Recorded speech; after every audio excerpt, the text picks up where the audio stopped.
گفت شبی که حضرت را عروس کردن و می‌بردن به خانه، حضرت پیامبر جلوی حضرت زهرا حرکت می‌کرد، در طرف راست امام حسن، چپش امام حسین و حضرت خدیجه به سینه می‌کرد که قربان مظلومیت دخترم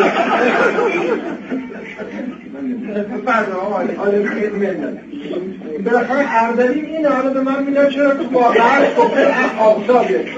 این داستان یا من دارم اجازه میده از اون تشریف آوردم تو اسموناری دا و شریمه شدم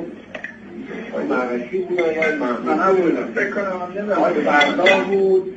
من بودم من بودم ایشون داستان اون زنی که زنا داده بود و بعد